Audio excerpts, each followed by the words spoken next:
Article 1522. Where the seller delivers to the buyer a quantity of goods less than he contracted to sell, the buyer may reject them. But if the buyer accepts or retains the goods so delivered, knowing that the seller is not going to perform the contract in full, he must pay for them at the contract rate.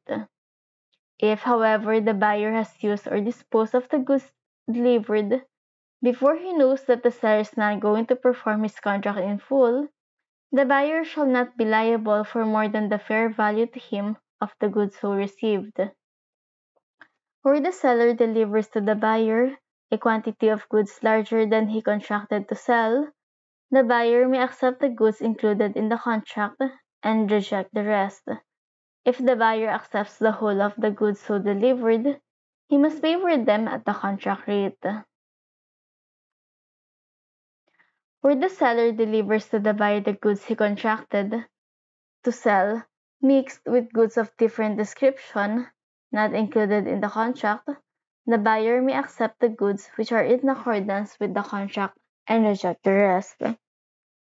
In the preceding two paragraphs, if the subject matter is indivisible, the buyer may reject the whole of the goods. The provisions of this article are subject to any usage of trade, special agreement, or course of dealing between parties. So, ang pinag-uusapan ng article na to is 3 scenario. So, bali may buyer and seller tayo, di ba?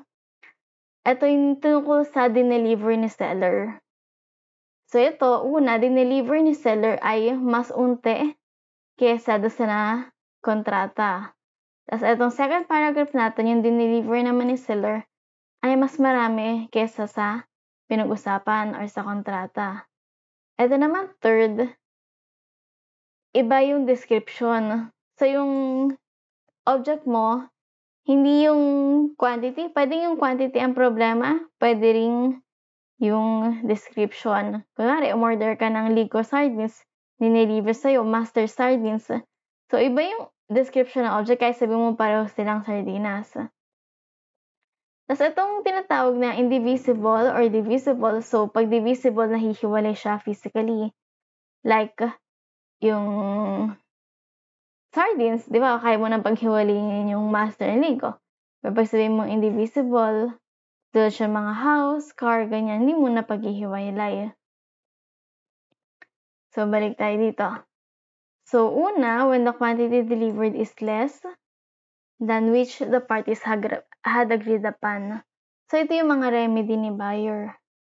Ang pwede niyang gawin, una, reject lahat ng goods. So, pag umorder ka, tapos mas maunti yung dineliver sa'yo, pwede mong kanselahin lahat ng kontrata. Ang second option mo is, tanggapin na lang lahat kahit na kulang. Pero syempre, ang babayaran mo lang is yung rate or yung price dun sa kontrata mo. May sinasabi pa yung first paragraph dito na if alam mo talaga na hindi na makakapag-deliver or if hindi na madedeliver ni seller yung kulang, so ito yung pay at the contract rate. Pero if hindi mo alam, pero nabenta mo na, so ang babayaran mo kay seller, hindi pwedeng hihigit sa presyo sa kontrata. Shall not be more than the fair value to him of the goods so received or sa fair market value. Yep. So, example tayo, ito sa delivered is less than contracted. So, B ordered 500 cans of sardines from S at 20 pesos per can. On due date, however, S only delivered 400 cans. So, 100 isang pack na to. So, in order natin is 500 pero dineliver lang ni seller ay 400. So, ano mga pwedeng gawin ni buyer? First is pwede niyang i-reject lahat nitong 400. Hindi required si buyer na tanggapin lahat to. Kahit sabihin mong tama naman lahat pero kulang yung dineliver niya. This is based on the rule that the creditor cannot be compelled to accept partial payment. Kung si creditor, hindi siya pwedeng pilitin na tanggapin yung portion lang or kulang yung bayad. Si buyer, hindi rin siya required tanggapin yung order kapag kulang. Siyempre, pag ganyan nag-uusap ng kontrata, minsan nag-uusap din yan ng presyo. Pag mas marami in-order mo, siyempre, mas makaka-discount ka rin naman eh. So, pag umorder ka dito ng 400, so kailangan mo pa umorder sa iba ng 100, malay mo mapapamahal ka na. So, I think medyo may reasonableness din naman yung mga reason para dito. Yeah. Pero I think, pwede ka naman umorder sa iba ng 500. So, bakit mo kailangan pagpilitan yung sarili mo na tanggapin dito sa seller na to? Kung hindi naman pala siya nag-comply sa pinag-usapan yung kontrata. Second, kung ayaw mo naman magulo na ang mundo mo, pwede mo rin naman tanggapin yung 400 na cans. Can accept, can reject. Pero syempre, mabayaran mo ng 400 cans, hindi 500. Tapos, kailangan ma-reduce yung payment to 8,000 lang instead of 10,000. So, ang babayaran mo lang is 20 pesos per can sa napag-usapan sa ating kontrata. Next, when the quantity delivered is more than which the parties had agreed upon. So, nililiver ni seller mas madami kaysa dun sa pinag-usapan natin sa kontrata. So, may 3 remedies ka. First, pwede mong tanggapin kung ano lang yung napag-usapan. So, accept the goods agreed upon and reject your address. Huwag mo nang tanggapin yung sobra. Tatanggapin mo na yung kailangan mo. Another option, accept all. Pwede mo rin namang bilhin na lahat ng dineliver sa ni seller kung gusto mo talaga yung binibenta niya. And pay at the price per contract. So, kumbaga yung seller kanina, baka undersupplied, naubusan siya. Ito naman ngayon, oversupplied siya. Gusto niyang makabenta ng marami. Third option mo, reject all if they are indivisible. So, if hindi pwedeng paghiwalayin yung dineliver sa'yo ni seller, kahit kasi sabihin niyang more, pwede mong i-reject lahat. Sa example tayo. B ordered 500 cans of sardines from S at 20 peso per can. On the due date, however, S delivered 600 cans. So, ang in-order mo lang 500, pero ang dineliver niya 600. Ngayon, ano pwede mong gawin? Una, tanggapin mo na yung pinag-usapan niya 500. So, ito lang tatanggapin mo. Sabihin mo, yung 100, wag mo na ibaba sa truck. Hindi ko tatanggapin yan. Bayaran mo na yan pag-usapan niya. So, 500 at 20 peso per can. Another option, accept all 600. Sige, sabihin mo, sige, tatanggapin ko na lahat. So, yung evil plan ni seller yung nagwagi. Parang ganun. So, tatanggapin mo lahat, pero syempre, mabayaran mo lang is based sa kontrata. To, hindi ka pwedeng pagbayarin ng mas mahal.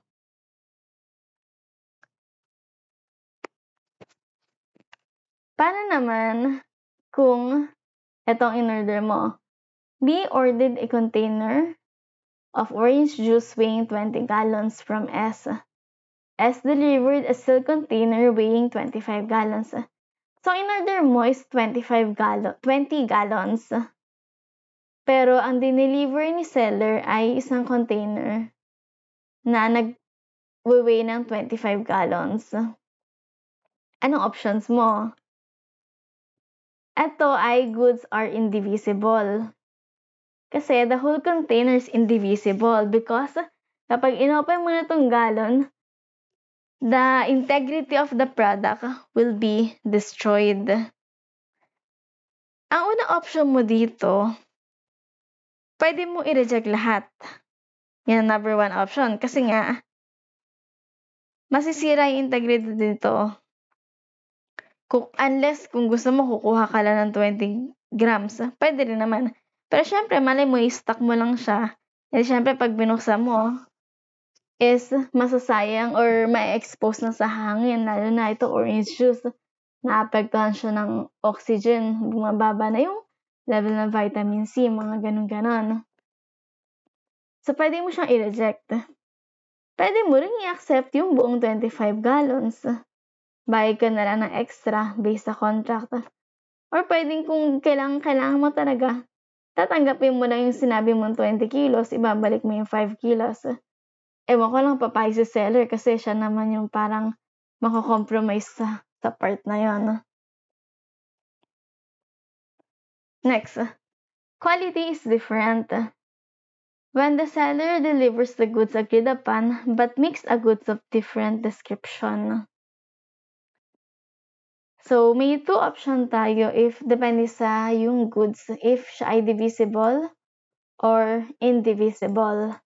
Kapag siya ay divisible, pwede mo i-accept lang yung agreed upon, tapos i-reject mo na yung iba. Next is, kapag indivisible, pwede mong i-reject lahat.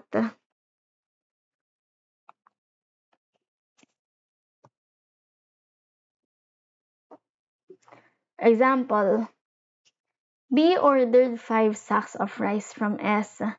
S delivered 5 sacks of rice and 1 sack of corn. So, anong mangyayari dito? Ang option na pwedeng gawin ni buyer. First, ang pwedeng gawin ni buyer is, kuhanin lang niya yung nasa kontrata. Pwedeng kuhanin lang niya itong 5 sacks of rice. Reject niya yung isang corn. Pwede rin namang kuhanin niya lahat.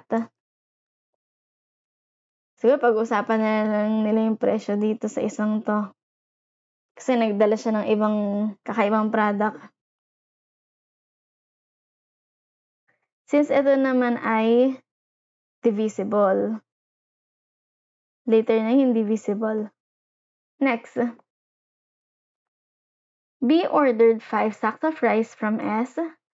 S delivered 3 sacks of rice and 2 sacks of corn. So, ang in-order natin, 5 sako ng kanin. Pero ang dineliver lang niya, 3 sako ng kanin. Tapos kahit sabihin mong 5 sako, pero yung 2 sako, iba naman, corn. Based na sa ating contract, ang in-order mo, rice. Pero ang dineliver lang niya, 3 rice.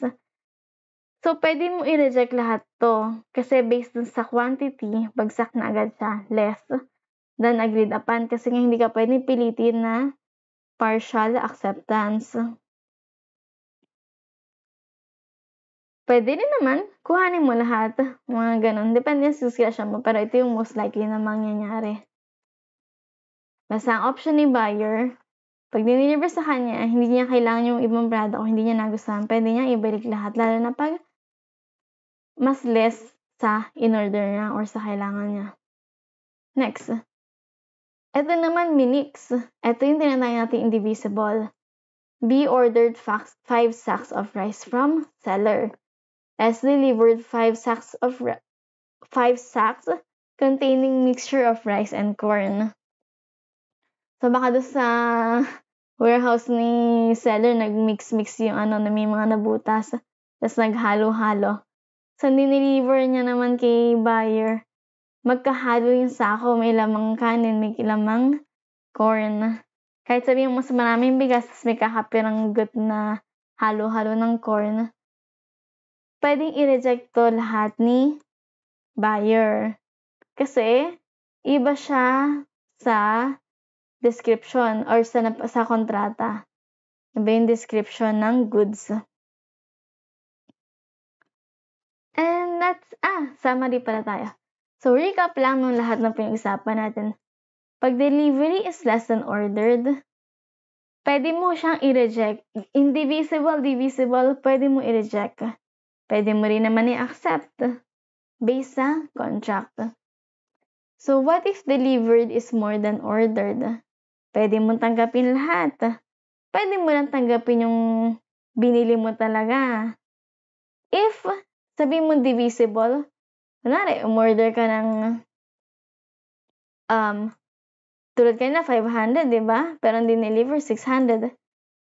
Pwede mong dito siya papasok. Hindi papasok yung reject based on divisible. Kasi, napag-ihiwalay naman, iiwan mo na sa track yung 100 at tanggapin mo na yung 500. Pero if indivisible, pwede mo siyang i-reject all. So ito, quality doesn't match. Pwede mo accept kung gusto mo. Pwede mo nang i-accept kung ano yung nasa kontrata.